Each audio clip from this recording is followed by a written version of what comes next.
Media Melanie Talks TV. I'm Melanie, and today I'm back to talk about Severance Season 2, Episode 9 on Apple TV+. It is the penultimate episode of the season, and it is called After Hours. Next week's episode, Episode 10, is titled Cold Harbor.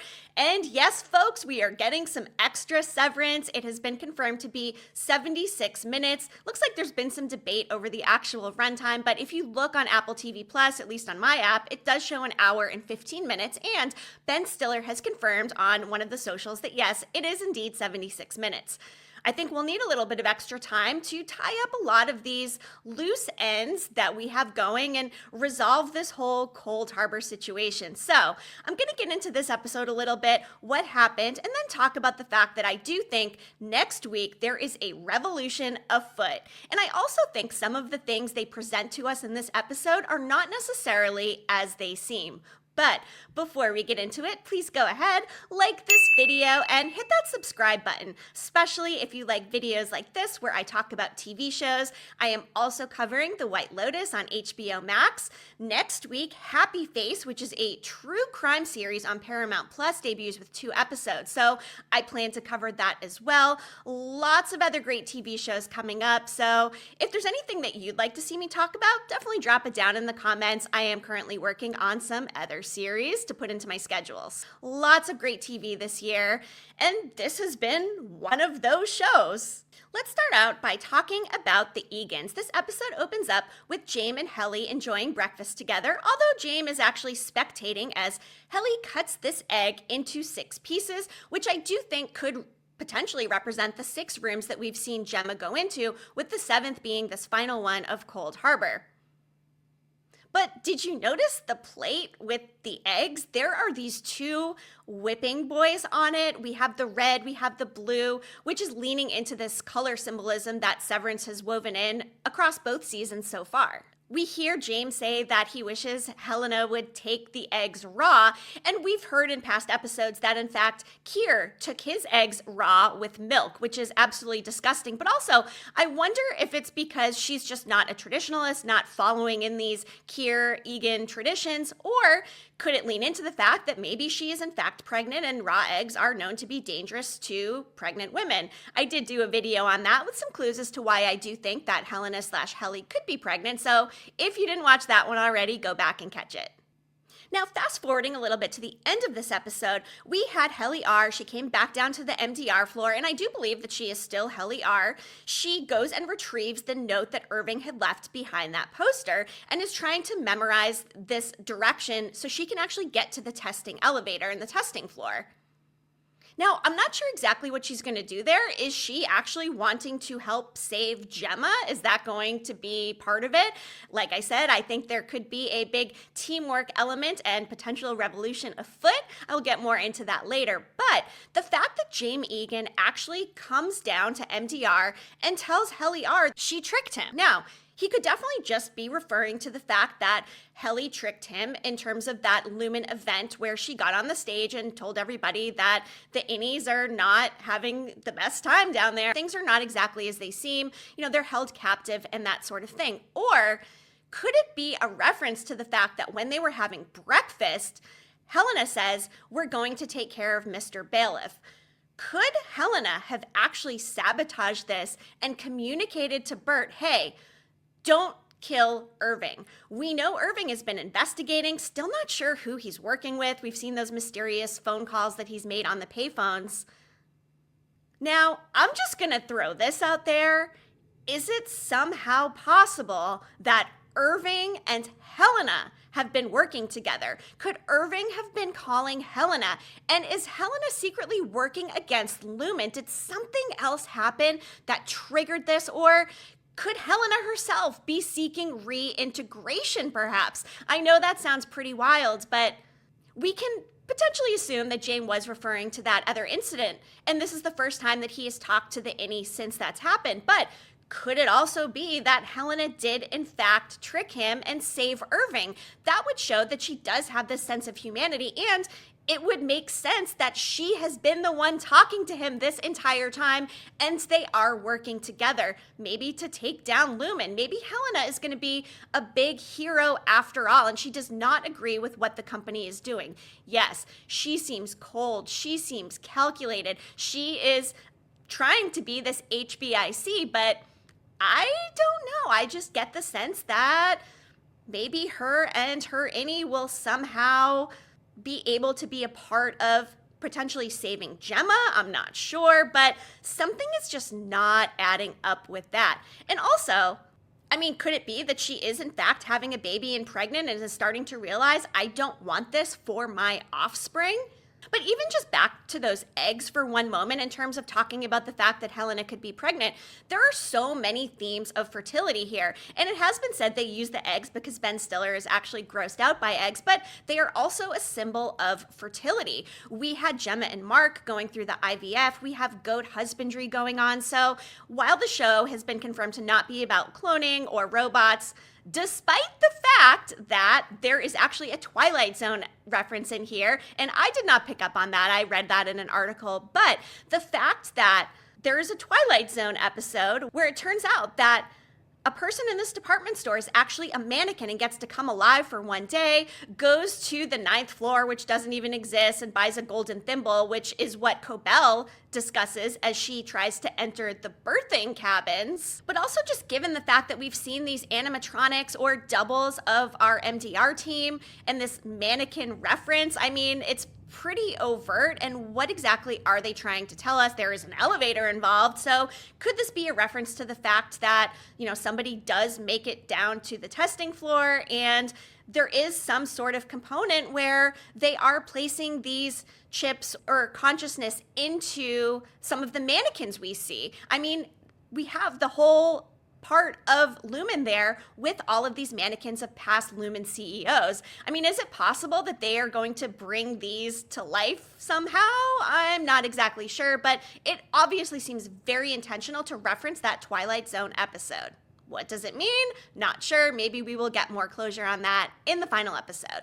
Now, getting into those birthing cabins, when they are entering, Cobel says she is one of James. Hello. How many other Eagan children are out there? How many illegitimate children could there possibly be? I did speculate that, I don't know, perhaps Jame could actually be Cobel's father, and this is kind of repeating the cycle. And that also makes me wonder, could Gemma have ended up somehow being an illegitimate child of James as well? And they've been planting her and used her this entire time to set this entire thing up. Could they have rendered her unable to conceive a child on purpose, which would be absolutely diabolical? However, I also read somewhere that the father of gynecology is actually named James Marion Sims. This evil person actually conducted experiments on Black women using no anesthesia to help develop certain gynecological procedures. Is it a coincidence that we have a Jame and then this person, this kind of evil figure within the medical history of the world who developed all these things, was in fact named James as well? I mean, I don't know, coincidence? I guess we will see. But this show does painstakingly infuse all these little Easter eggs, and it does seem like there could be some kind of tie-in, and all of this does in fact relate to fertility and siring. We had the comment where Gemma was siring something for the world. So I mean, the other question, of course, is going to be, is Gemma going to die in that cold harbor room? We had the reference where Sandra Bernhardt's character asked her the question, does it make you more afraid if you were in a mudslide of drowning or suffocating, right? So is this going to be a simulation of Gemma's death? I also did a video on that, what could potentially be inside the cold harbor room. I speculated it could potentially be something related to childbirth, miscarriage, or, I mean, could it be even just her witnessing Mark and Helly being pregnant, having a baby together, if that's the case? So go back and watch that video as well, and maybe we'll see if I take a W on one of those theories. Back to the birthing cabin again, though. Do we think that Cobel is actually on the side of Devon and Mark? It seems like she is. She encourages Mark to make sure that he calls in sick, so there's no suspicion cast on Mark, just a normal day out of the office. And Prior to this, we had seen Milch telling Drummond to devour feculence, which of course we know means eat shit.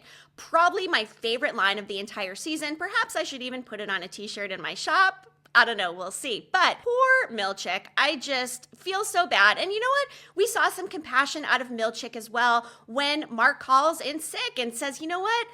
This is life. Like, work is not everything. I just need a day. And he was, of course, trying to lie at first, saying he was sick and realized that's not going to work because Milchik wants to send a car. But we have some compassion, and Milchik does say, you know what, do you promise you'll come in tomorrow? And Mark says yes, which I imagine is a huge relief for Milchik because this is supposed to be the day Cold Harbor is finished, which is maybe another reason why Jame Eagan is actually at Lumon to try to see this through. But something else that Cobel says is the fact that if the file was finished yet, that Gemma would actually be dead. And another question I have is, how exactly does Devon know how this works? Like, she tells him when he walks in the door, oh, if you walk back out, you'll just walk right back in again. Does Devon have some other knowledge that we don't know about? I mean, obviously she wants to save her brother, but she is married to Rickon, who we now know has some sort of Lumon tie-in. Is it possible this is even some kind of like Truman Show situation where every single person here, including a potential planted Gemma early on, are working to trick Mark and create this world where Mark is needed within Lumon? And why exactly is that? What is so special about Mark besides his connection to Gemma and being able to refine all of these tempers and whatnot into the boxes? I don't know. And as I've been mentioning, I love the language in Severance as a whole. When Cobel says, he'll send some chicanery is up if you don't call in. Love that. But also, while we're at the birthing cabin, can we trust Cobel? If you look at this picture, she is standing in front of that fireplace. I'm sorry, but that is giving devil vibes all the way. And if you look closely, you'll notice there are two figures behind her. They don't look real, though. Does not look like real people. Are they these mannequins, animatronics? If so, why are they there and who are they? Is it Keir and Imogen, the original, mother and father of this whole Lumon situation? And is that just part of this reference with the Twilight Zone mannequin episode? Perhaps. But I just don't know if I trust Cobel. She is not given a lot of information to Mark and Devon, as much as I think that they deserve, given everything that they've gone through. And what exactly do they hope to get out of Mark's innie? They did have a callback to the season 1 finale when Mark says she's alive. So what else are they going to get out of him? Why has the reintegration not fully worked? It seems like it is a process that takes maybe a little bit more time. And Mark's still got this kind of cough going on. We saw Petey having some symptoms like that. So I do wonder, is Mark going to survive reintegration or is he going to die? Cobel has actually seemed like she's not against reintegration. So perhaps she is on their side and will be part of this revolution that's afoot and could perhaps give them the information they need to try to go and save Gemma. What exactly is going to go down in this birthing cabin? I am dying to know.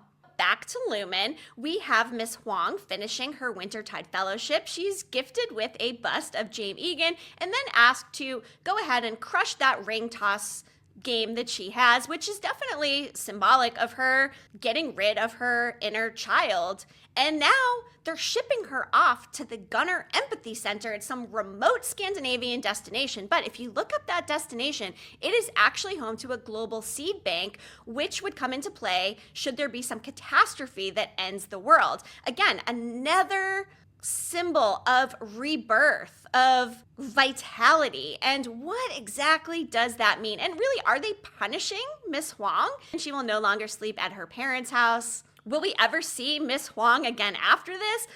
Doubtful, but she does seem to be walking in Miss Cobel's footsteps, doing that same Wintertide Fellowship. So will she end up being the next Cobel at some point? Possibly.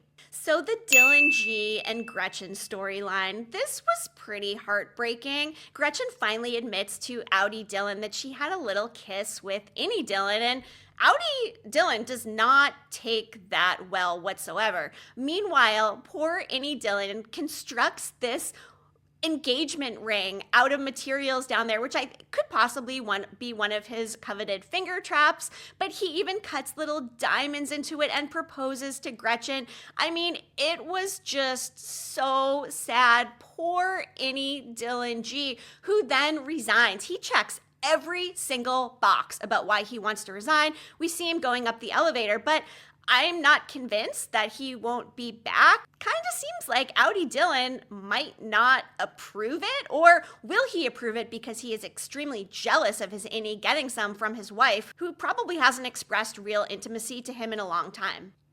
Something else really interesting with Dylan and Gretchen, one of their children's name is actually Jim. If you go back and read the Lexington letter, there is a Jim Milchick, who is the head of this newspaper, who's trying to suppress this story by an innie who is able to contact her outie. Now, if you haven't read the Lexington letter yet, go ahead and read it. But it also just makes me think, if Milchick's family is so ingrained within the Lumon culture, is it possible that Milchick is actually kind of a slave to Lumon? Like, maybe they'll never fire him. You would think Drummond would have got rid of him after this clear sign of insubordination by continuing to use this big vocabulary, which obviously Drummond is very jealous of and just can't take, because maybe he doesn't have the same intellectual capacity as Milchick. But given we've seen themes of race throughout the season with those paintings with that terrible blackface, him trying to talk to Natalie about it, I mean, could he actually be a literal slave of Lumon and not able to leave?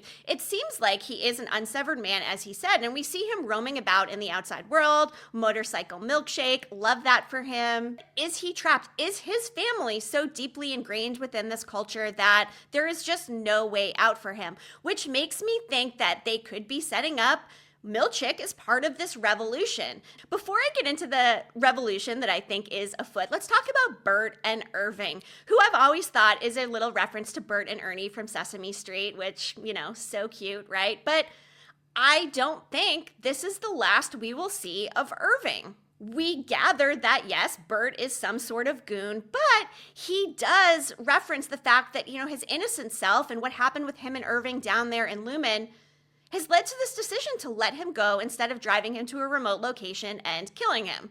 As I mentioned, what if Irving is working with Helena? Do we think he's actually going to take that train ride with his dog? I would not be surprised if he tricks Bert, gets off that train, goes and makes the phone call to Helena, and then they end up meeting up, and I don't know, could they end up also meeting up with Cobel and Devon and Mark somehow? I think that there has to be this coming together of all of these protagonists who want to take down Lumon and save Gemma. We know that Lumon is responsible for all of these different disappearances and kidnappings based on Irving's notes and all the investigations he's done. So that means there's obviously other people out there that maybe have either reintegrated or were groomed to join this movement, similar to the way that Gemma was initially recruited. So could they be working with other people? Are they both working with Ragavi for some reason? And is Ragavi going to come back into play? Does Cobel have a relationship with Ragavi that maybe we don't know about and they pretend like they are not working together, but they are? Are we going to finally see this faction of people on the outside who are going to go and storm Lumon? We have all of this Civil War reference here, right? Cold Harbor, all of these other dates that tie into the Civil War.